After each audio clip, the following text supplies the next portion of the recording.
야, 2018년 2월 19일 참 안타까운 사건이 하나 있었습니다. 나이지리아에 있는 작은 마을이죠. 요베주라는 작은 마을에 여러분 다프리 여자중학교라고 있는데 그곳에 2월 19일 날 과격분자죠. 이슬람 과격분자 테러 단체 보코하람이라는 단체가 침략을 해서 110명의 여자아이들을 끌고 갑니다. 트럭에 태워서. 그리고 사라지죠. 나중에 나이지리아 정부가 이 테러 단체와 접촉을 해서 협상을 해서 아이들이 풀려납니다. 110명의 소녀들이 잡혀갔는데 109명만 풀려나고 한 명은 풀려나지 못합니다. 그 아이의 이름이 레아 샤리브라고, 그 당시 이 레아의 나이가 14살입니다. 자초지종을 물어보니까 상황이 어떻게 됐냐면 이 이슬람 극단주의 테러단체에서 아이들에게 이렇게 요구합니다. 넌 예수를 믿지 말고 이슬람으로 개종을 해라. 그러면 풀어주겠다 라고 요구를 했습니다. 그런 나머지 아이들은 그냥 그렇게 돌아갔습니다. 그런데 레아 사리브만 혼자 이렇게 대답했답니다. 나는 예수님을 부인할 수 없습니다. 14살 여자아이가 뭘 알겠습니까? 근데 그 아이가 그 고백을 하니까 이 단체에서 이 아이만 놓아두고 다 풀어준 거죠. 지금 7년이 지났는데 아직도 풀려나지 못하고 있습니다. 그 가족들은 여전히 생일날만 되면 가족만 케이크를 불을 켜고 생일 축하를 하고 그를 위해서 오늘도 기도합니다. 단체가 결성이 되었습니다. 목사님을 중심으로 해서 그 지역 목사님이 그리스도교 목사님이 중심이 되어서 구명운동을 지금 또 하고 있습니다. 계속 나이지리아 정부에 계속 요청을 하고 있습니다. 아직도 답이 없습니다. 소식이 2003년까지 소식을 들었는데 2003년 이후는 소식이 아예 끊어졌습니다. 레아 사리브 이 아이의 꿈이, 어릴 때 꿈이 뭐냐면 의사가 되는 겁니다. 열악한 지역 환경을 아니까 의사가 되어서 정말 힘든 사람을 돕고 싶은 것이 이 아이의 꿈이었는데 아직까지 그는 풀려나지 못한 가운데 있는 거죠. 그가 풀려났더라면 지금은 대학생이겠죠. 의대를 다니거나. 사람들은 들어 이렇게 말을 합니다. 아니 그때 그냥 내가 이슬람 개종하겠다고 말을 하고 그냥 풀려나지 뭘 그렇게 고집을 부리냐라고 말을 합니다. 근데 지금 이 시대는 알고 있습니다. 신앙이란 것은 타협의 대상이 아니라는 것을. 그래서 이 소식을 아는 많은 세계 젊은이들이 신앙의 도전을 받고 있기도 합니다. 여러분, 오늘날 우리는 세상 가운데 살고 있습니다. 살아있는 한 이 세상 가운데 살죠. 그런데 이 세상이 우리가 살아온 이 사회 구조 자체가 기독교 구조는 아닙니다. 성경은 이 세상을 악한 세대라고 합니다. 그냥 그렇게 판단합니다. 그래서 신앙인들에게 알 수 없는 그냥 언영 가운데 압박과 핍박과 혹은 제도 가운데서 힘겨운 상황을 만들어갑니다. 교묘하게 깨닫지 못하도록 우리를 불신앙 쪽으로 몰고 가는 것이 사회 구조고 제도이기도 합니다. 신앙인들이 깨어있지 못하면 어떤 상황이 벌어지냐면 자기도 모르게 그냥 불신앙 쪽으로 제도를 따라 흘러가게 됩니다. 이 상황에 이대로 그냥 반응을 하면, 세상 사람과 똑같이 반응을 하면 이것이 하나님께 불신앙이 되고 하나님 마음에 불합하다는 걸 인지도 못하고 혹은 기도조차 않고 그냥 흘러가는 신자들이 꽤 많습니다. 애굽에서 총리를 지낸 요셉이 죽고 난 뒤에 오랜 시간이 지납니다. 오랜 시간이 지나면서 이 백성들이, 하나님의 백성들이, 이스라엘 백성이라고 칭합시다. 그 백성들이 수없이 커집니다. 숫자가 언카운터블이죠. 그러니 그 당시 최고의 강력한 힘을 가진 바로가 두려움을 느낄 정도입니다. 얼마나 강력하고 숫자가 많아졌는지 신처럼 추앙받던 바로가 두려움을 느끼고 지혜를 짜냅니다. 그리고 괴계를 짜내는데 괴계가 3단계로 펼쳐지죠. 첫 번째가 뭡니까? 이 백성을 놓아두면 안 되겠다. 그래서 이야기하는 게 더 중한 노동을 시키자. 더 어려운 미션을 줘서 엉뚱한 생각조차 못하게 만들자. 했는데도 불구하고 이게 작동이 안 됩니다. 소위 말하면 효과가 없는 거죠. 그래서 두 번째 계략을 또 세웁니다. 바로가 어떤 계략이냐면 산파를 불러서 오늘 본문에 등장하는 십부로와 부하를 불러서 바로가 이렇게 말합니다. 여자아이는 살리고 남자는 죽여라. 그런데 여러분 이것도 듣지 않습니다. 왜냐하면 오늘 보면 17절에 이렇게 기록되어 있습니다. 산파들이 하나님을 두려워하여 애굽 왕의 명령을 어기고 남자아이들을 살렸다라고 했습니다. 그러니까 오늘 보면 22절에는 어떻게 하죠? 이것도 안 들으니까 남자아이는 강물에 던져버리라.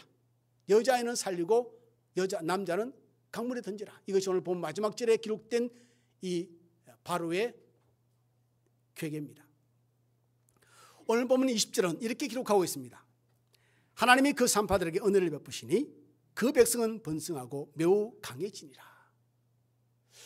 이 말의 의미를 해석을 하면 하나님이 이 두 산파의 이 태도와 결정을 참 좋게 여겼다라는 뜻이죠. 합당히 여겼다. 하나님을 두르기 위해서 내린 그 결정에 대해서 하나님이 참 좋아하셨다라는 뜻입니다. 십부라 부하는 하나님을 두려워합니다. 이것을 다른 말로 우리가 22절에 기록되어 있지만 하나님을 경외해야 합니다. 하나님을 경외한다는 것이 fear of God, 하나님을 두려워한다는 뜻이죠. 누구보다 더 두려워했냐면 바로 왕보다 더 두려워합니다.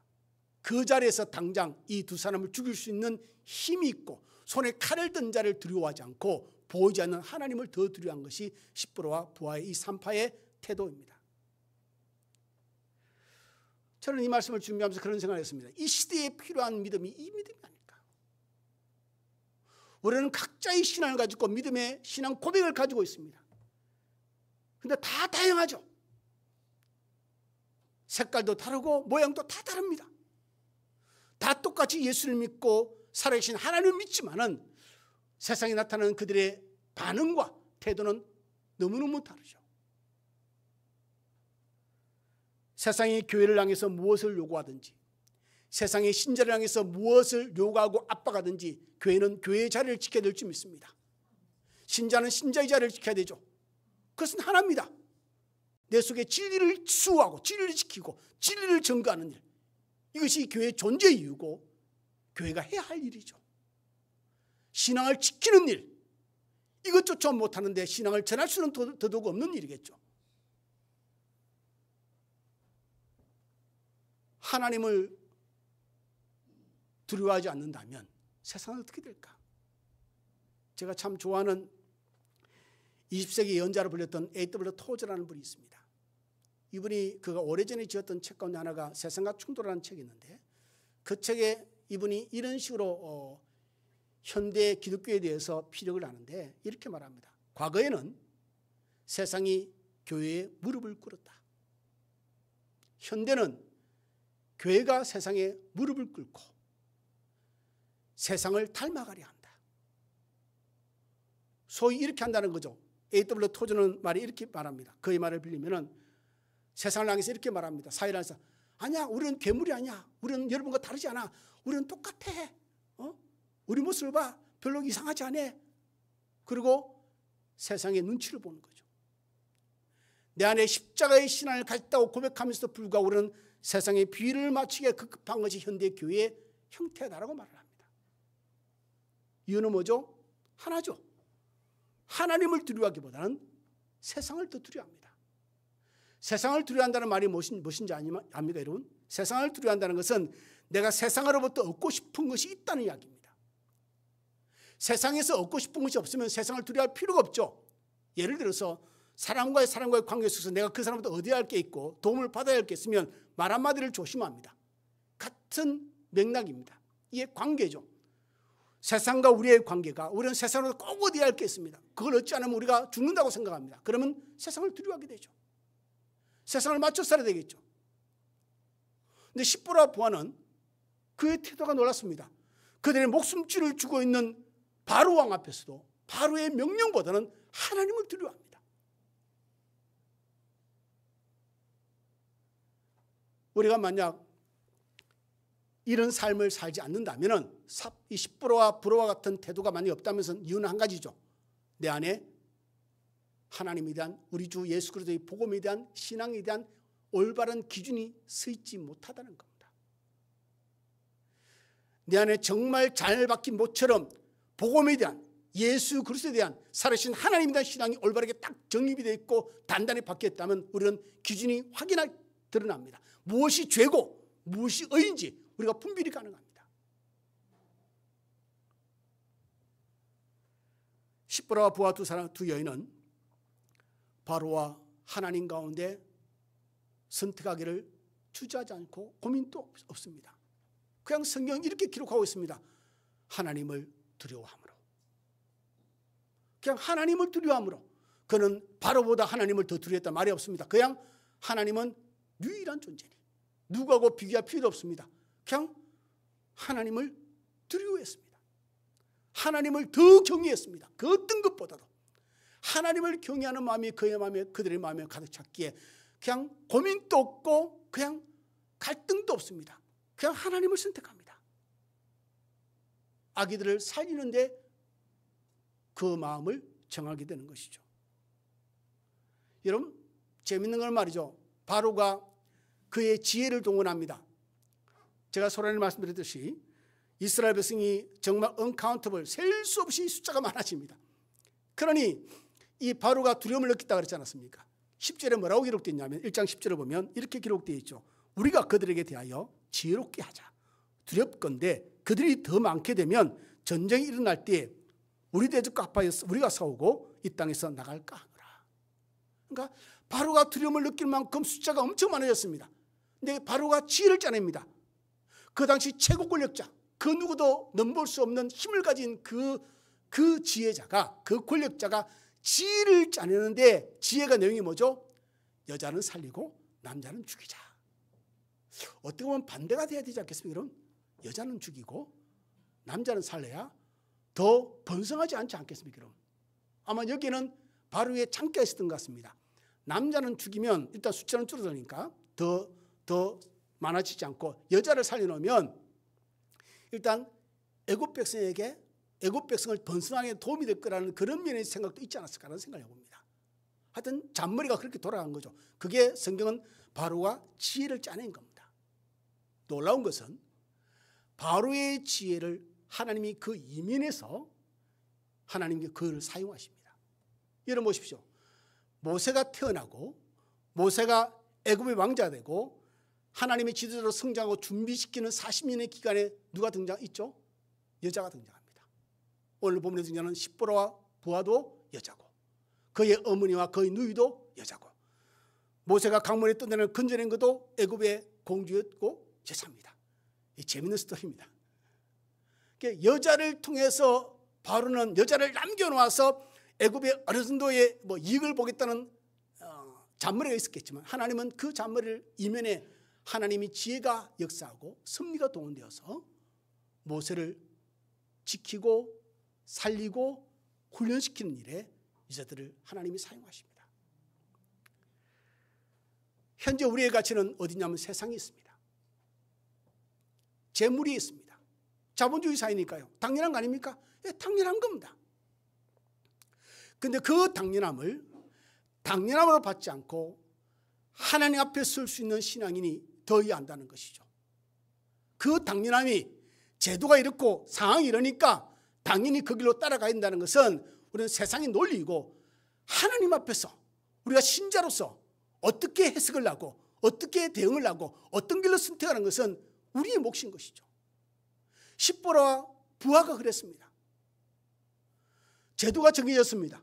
왕의 명령이 떨어졌습니다. 법이 정해졌습니다. 그러면 그들이 히브리인이지만 어쩔 수 없는 상황이지 않습니까? 그럼에도 불구하고 성경은 기록하고 있습니다. 이 십보라와 부하가 하나님을 두려워함으로 남자아이들을 살렸다고 말합니다. 우리가 만약 세상과 같은 가치를 가지고 세상과 같은 목적을 가지고 이 세상을 산다면 우리의 믿음으로 세상을 감당할 수가 없겠죠. 세상을 이길 방법은 없습니다. 우리보다 더 재물이 많고 더 세상 지혜가 많고 더 세상 힘이 많은 자들 무슨 도리를 이기겠습니까? 바로를 이길 사람이 그 당시에 누가 있겠습니까? 하나님의 지혜 외에는, 하나님을 두려워하는, 하나님을 경외하는 믿음 외에는 감당하고 이길 길은 없는 것이죠. 여러분, 제가 예화를 말씀드렸던 레아 사리부, 이슬람 극단주의 테러단체에서 잡혀갔던 이 레아 사리부, 만약에 그 14살의 여자의 마음속에 하나님의 가치가 없었다면 당연히 그는 풀려나서 지금 대학생으로서 아름다운 젊은이의 삶을 살아갈 수 있겠죠. 그런데 그 안에 예수가 있습니다. 믿음을 가졌습니다. 그리고 14살 여자아이가 이렇게 고백합니다. 나는 예수를 부인할 수 없습니다 라고 말합니다. 저는 이렇게 이해를 합니다. 이 레아 사리부의 고백을, 왜 그가 이런 고백을 할까? 이유는 하나죠. 예수께서 그를 구원하셨기 때문에. 예수께서 레아 사리부 이 여자아이를 구원하신 것을 이 아이는 처절하게 알고 있습니다. 그의 심장 중심에 꽉 박혀 있는 것이죠. 그것에 의해서 그는 붙들려 있는 아이입니다. 14살 아이가. 우리 장로님이 잠깐 기도 가운데서 찰리 크크에 대한 이야기를 했지만, 사실 저는 찰리 크크의 정치적 이슈에 대해서 동의하지 않습니다. 정치적 이슈에서 동의를 하지 않는 사람이지만 그의 신앙만을 놓고 본다면 흠모할 만합니다. 흠모할 만합니다.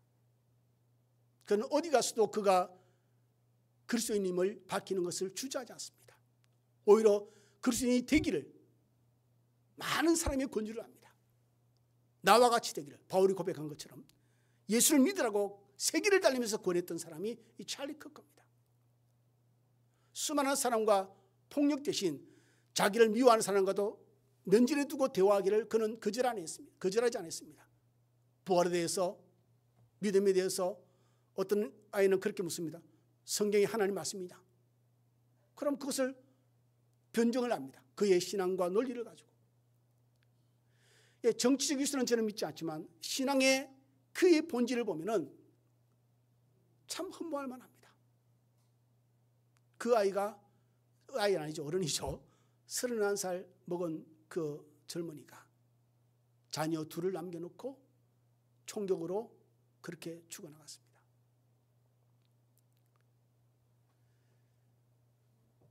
우리는 죽음 앞에서 레아 사리부처럼 혹은 찰리 크크처럼 우리의 신앙을 담대하게 지켜나갈 수 있는가? 찰리 크크도 이렇게 말한 똑같은 이야기입니다. 내가 이렇게 하는 것은 이유는 딱 한 가지랍니다. 예수께서 나를 구원하시기 때문이다 라고 말합니다. 그리고 내 구원의 신앙의 근거는 예수 그리스도의 부활이다 라고 말합니다. 마태복음 10장 28절 성경이 이렇게 기록하고 있습니다. 예수께서 이렇게 말씀하십니다. 몸은 죽여도 영혼은 능히 죽이지 못하는 자들을 두려워하지 말고 오직 몸과 영혼을 능히 지옥에 멸하실 이를 두려워하라. 우리의 두려움은 어디에 있는가? 우리의 두려움은 어디에 있는가? 나는 그 무엇을 경외하는가? 나는 그 무엇을 흠모하는가? 그 무엇을 바라보고 사는 삶을 사는가? 우리가 신자라고 고백하는 사람들 가운데서도 불구하고 십자가의 은혜와 하나님의 그 구속의 은총을 맛보지 못하고 하나님의 하늘의 영광스러운 즐거움을 느끼지 못하는 사람들은 세상의 즐거움과 복을 하나님의 복이라고 주장을 합니다. 이런 사람들이 하나님을 더 두려워할 일은 만무인 것이죠. 하나님을 위해서 자신의 이익을 포기하는 것도 어려운 일이 될 겁니다. 신앙 때문에 세상과 충돌하는 것은 피할 수 있으면 피하는 삶을 살게 되겠죠. 마태복음 6장 33절에 예수께서 이렇게 우리에게 세상의 지혜가 아니라 하나님의 지혜를 알려주십니다. 세상을 어떻게 살아야 되느냐? 바로의 지혜도 아니고 세상의 지혜도 아니고 예수의 지혜, 하늘의 지혜를 어떻게 말하냐면 이렇게 말씀하십니다. 너희는 먼저 그의 나라와 그 의를 구하라. 그리하면 이 모든 것을 너희에게 더하여 주시리라. 이게 하늘의 지혜입니다. 하나님이 갖고 계신 우리를 향한 하나님의 지혜입니다. 이 지혜가 세상의 이면에서 우리의 삶에서 섭리 가운데 운행하고 계시겠죠. 바로의 지혜는 여자를 살리고 남자를 줄인 것이 그의 지혜의 결론인데, 하나님의 지혜는 그의 지혜를 통해서 하나님 일들을 완성시켜 나가셨습니다. 그러나 여러분, 세상이 우리에게 무엇을 요구하든, 우리가 어떤 어려운 상황과 척박한 상황을 들든지 기억하십시오. 내가 가장 두려워할 일은 내가 지금 처해 있는 문제나 내가 맞닥뜨리고 있는 사람이나 혹은 내가 살아가야 할 삶의 고난의 시간들이 아니라 하나님이어야 함을, 하나님을 두려워할 줄 알아야 내가 하나님의 길을 보게 됩니다. 하나님을 두려워하지 않고 세상을 두려워하면 세상의 길만 보일 겁니다. 이쪽도 괜찮을까? 저쪽도 괜찮을까? 이게 좀 더 유익할까? 이게 좀 더 나을까? 내게 좀 더 불이익이 덜할까? 좀 이익이 더 많을까? 왜? 세상을 두려워하니까 우리는 그렇게 길을 찾으라 합니다. 오늘 보면 20장 21절을 마지막을 한번 보겠습니다. 하나님이 그 산파들에게 은혜를 베푸시니 그 백성은 번성하고 매우 강해지니라. 그 산파들은 하나님을 경외하였으므로 하나님이 그들의 집안을 흥하게 하시니라. 여러분, 착각하지 마십시오.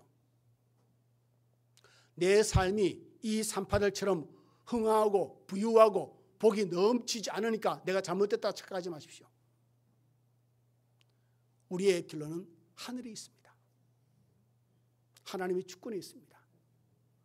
우리가 소망하고 바라는 것이 세상과 똑같이 부흥, 성장, 그리고 넘치는 복, 혹은 부유함, 건강, 혹은 우리가 세상에서 소위 말하는 부귀와 영광과 성공이라고 이야기를 한다면 우리는 세상에서 할 말이 없습니다.